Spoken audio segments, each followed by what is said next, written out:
नमस्कार मित्रांनो, स्वागत आहे तुमचं माझं channel Mayur poultry and feed. तर आज आपण हा व्हिडिओ एका नवीन टॉपिकवर बनवत आहोत. पोल्ट्री शेड सुरू करण्या अगोदर आपल्याला काही लोकांचा सल्ला मसलत घ्यावी लागते. म्हणजे जे अगोदर या व्यवसायात होते किंवा आहेत आणि अशा लोकांकडून आपल्याला सल्ले घेतल्यानंतर आपल्याला शेड सुरू करण्यामध्ये बराचसा फायदा होतो. तर मी तुम्हाला क्रमाक्रमाने या व्यक्तींविषयीची माहिती देणार आहे. तर पहिली व्यक्ती जी आहे बघा, मला सांगायचा उद्देश असा आहे की ही व्यक्ती थोडस ओव्हर हायपेड असते.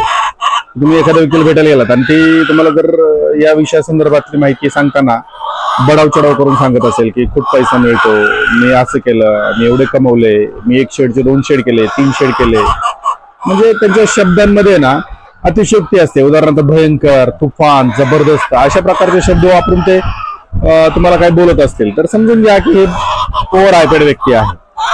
पण मित्रांनो, याच्यामध्ये तुम्हाला एक स्वतःचं आकलन असं ठेवायचं आहे की त्यांचं निरीक्षण करा की त्यांनी या व्यवसायामध्ये गुंतवणूक किती केलेली आहे आणि ते स्वतः या व्यवसायाचं किती ज्ञान ठेवतात, त्यांना या व्यवसायातली किती माहिती आहे.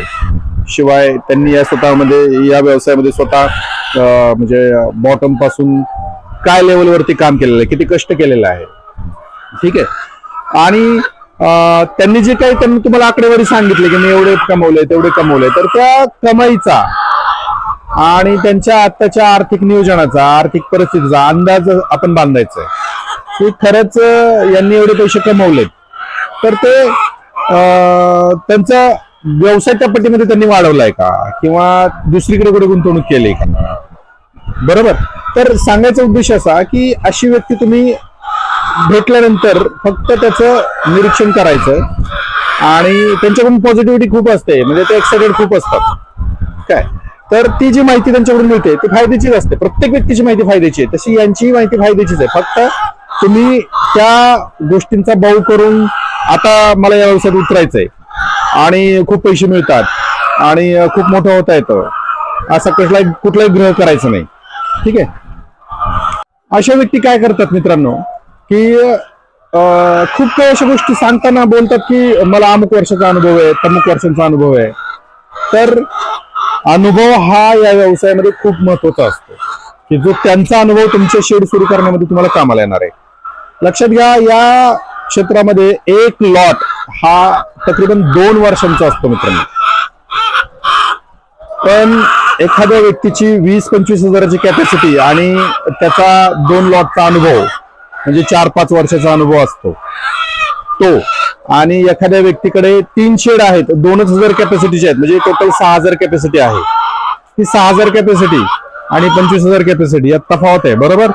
पण यांचे 2-2 हजाराचे 3 शेड असणं आणि त्यांचं 25,000चं 1 शेड असणं यामध्ये अनुभव हा 2,000 पक्षी ज्यांचे आहेत त्यांचा जास्त आहे. कारण प्रति 6 महिने ते 10 महिन्याच्या पिरियडमध्ये त्यांना तो अनुभव रिपीट होत असतो, कारण 3 शेड असतात. त्यामुळे 25,000 कॅपॅसिटी असणाऱ्याचा अनुभव आणि 2,000 कॅपॅसिटी असणाऱ्याचा अनुभव हा कधीही छोट्या फार्मरचा, 2,000 कॅपॅसिटी असणाऱ्या फार्मरचा अनुभव जास्त राहतो. कारण त्यांच्याकडे ती वारंवारिता येते, प्रत्येक गोष्ट त्यांच्याकडे रिपीट होत असते, त्याचा त्यांना फायदा होतो. त्यामुळं अशा लोकांच्या बडाव चढाव गोष्टींकडे लक्ष न देता आपल्याला जी दुसरी व्यक्ती आहे त्यांचा अनुभव खूप कामाला येतो. दुसरी व्यक्ती आपल्याला पाहिजे ती व्यक्ती असते निगेटिव्ह माइंडेड व्यक्ती.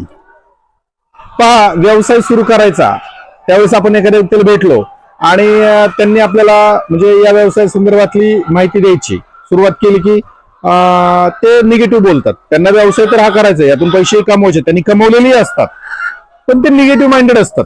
ते व्यवसाय चालू ठेवतात पण निगेटिव्ह माइंडेड असतात. कसं की तुम्ही आला तर तुम्हाला फक्त भीती दाखवायची की या व्यवसायामध्ये नुकसान आहे, हा त्रास आहे, तो त्रास आहे.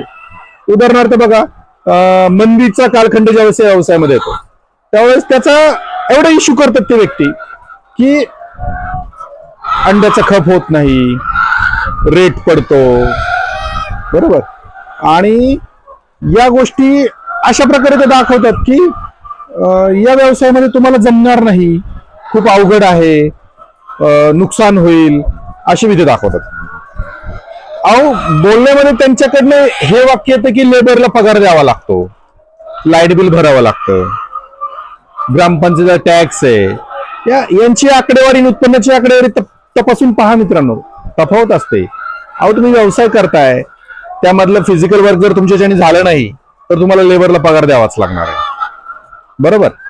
तर या गोष्टी सुद्धा त्यांनी त्याच्यामध्ये निगेटिव्हली पकडलेल्या असतात, बरोबर आहे. ते याच्यामध्ये निगेटिव्ह पॉईंट आहे, त्याच्यावर मात कशी करायची आपण पुढच्या व्हिडिओमध्ये नक्कीच पाहू.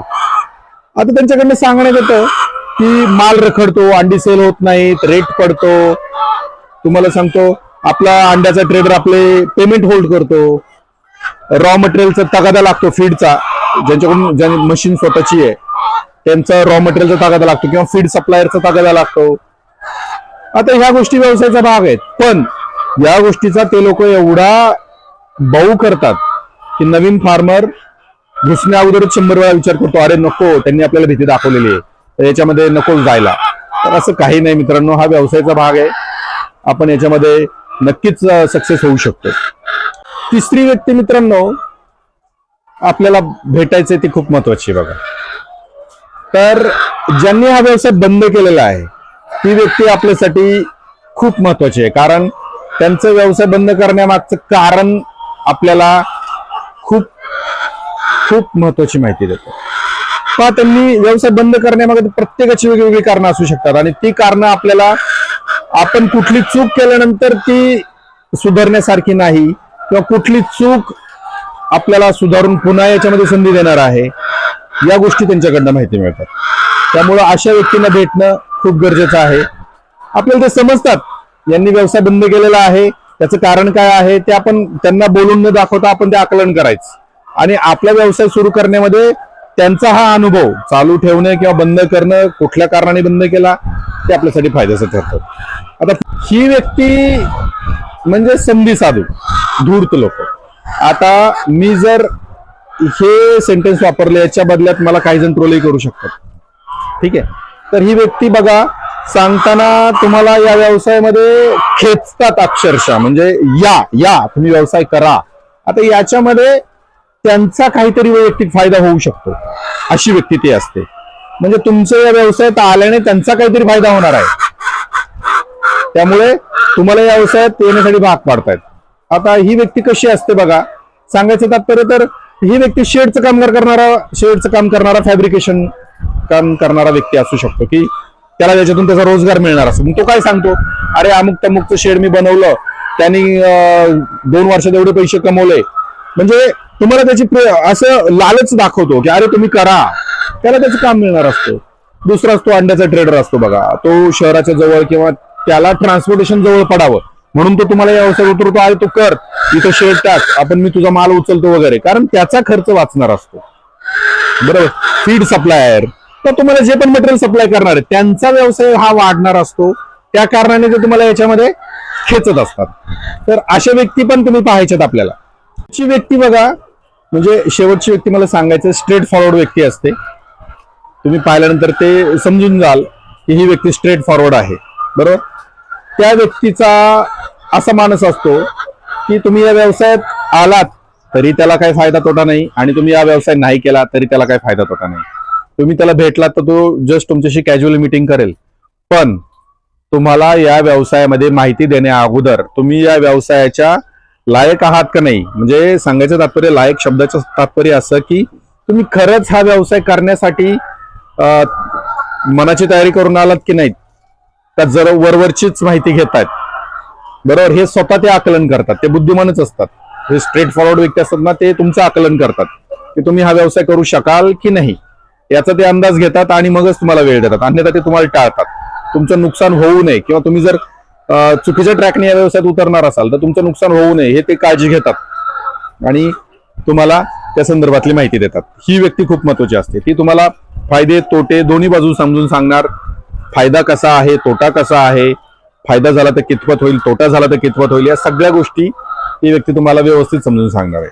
त्यामुळं आपल्याला ही व्यक्ती खूप महत्वाची. आता मी तुम्हाला जे काही लिस्टेड सगळ्या व्यक्तीच्या सांगितलेल्या आहेत सुरुवातीपासूनच्या, बरोबर, ओव्हर हायपेड, निगेटिव्ह माइंडेड, धूर्त, स्ट्रेट फॉरवर्ड, या ज्या व्यक्ती आहेत तुम्ही भेटल्यानंतर तुम्हाला समजणार आहे की ही व्यक्ती स्ट्रेट फॉरवर्ड आहे, ही व्यक्ती निगेटिव्ह माइंडेड आहे. सगळ्यांना भेटायचंय, कोणालाही टाळायचं नाहीये. आपल्याला प्रत्येकाकडनं काही ना काही माहितीच मिळणार आहे की जेणेकरून आपण या व्यवसायामध्ये उतरणार आहोत आणि उतरल्यानंतर यशस्वीच होणार आहोत. मी तुम्हाला व्यवसायात उतरल्यापासून यशस्वी होण्यापर्यंतचे सगळे रस्ते सांगणार आहे. याच्यामध्ये येणाऱ्या अडचणी, त्यावर मात कशी करायची, प्रत्येक गोष्टीवर मी विशिष्ट असा व्हिडिओ बनवणार आहे. तुम्हाला याच्यामध्ये नक्कीच मदत होईल. आजचा बनवलेला व्हिडिओ तुम्हाला कसा वाटला याच्या संदर्भात मला कमेंट करून सांगा. लाईक करा आणि माझ्या चॅनलला सबस्क्राईब करायला विसरू नका मित्रांनो. तोपर्यंत रामकृष्ण हरी.